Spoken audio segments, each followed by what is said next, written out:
Joe Biden, it doesn't matter, because no matter who we vote for, the resources remain in the hands of the white power structure. One day, and it may not be tomorrow, it may be years from now, it may be decades from now, but there will have to be a second revolution in African soil to undo the mistakes of the first revolution. I would hate for any more blood to be shed. I would hate for you to have to go through what you went through and bringing about the demise of apartheid.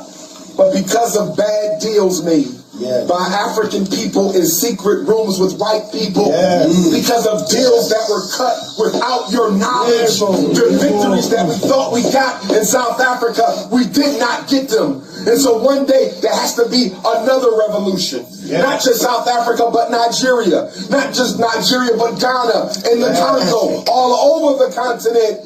Because everything we won in war, we gave back in negotiation. Now I dare say, as I speak with some of my brothers and sisters in South Africa, some of them like to step on the name of Madiba Nelson Mandela. I look at it a little differently. I do not put Nelson Mandela in a category with Barack Obama, because young Nelson Mandela did fight for his people. Young Nelson Mandela was ready to give his life for his people. I understand the older Nelson Mandela was compromised. But I blame you more than him, because we had no business taking an elder 27 years in prison and thinking he's going to pick up where he left off 27 years later. That was on us. We did not have a cult of personality. No one man is greater than the community. No one woman is greater than the community. We have to get out of the mindset, the Jesus Christ mentality. Nonsense. The belief that one Savior is going to save all of Africa. No, the people will save South Africa. Brothers and sisters. Brothers and sisters. I understand you all have an election next year. You have your EFF, you have your ANC, you have your DA, you have your various parties. But I dare say, sit down with each political party and ask them, what are you really going to change? We don't just need a voice. We need a party that's going to bring the resources back to the people. What good is getting a college education if you can't even get a job when you're done? What good is voting for a president when you look around and the Chinese have more control of South Africa than the South Africans? The East Indian has more control over South Africa than the South African. The European has more control over South Africa than the South African. I dare say, anyone who wants to represent the South African people must do three things. If I were a citizen here, I'm only voting under three conditions. Number one, what are you going to do to economically empower the brothers and sisters in South Africa so they can compete with the Chinese, the Asian, the Arab, the Anglo-Saxon for economic control of this country? If you're not going to give me economic opportunity, what good is my vote to you? You must give us economic opportunity, not just festivals, but opportunity. Because when the Chinese come to South Africa, he comes with a line of credit from China. When the Indian comes to South Africa, he comes with a line of credit from India. When a European comes to South Africa, he comes with a line of credit from Holland or England.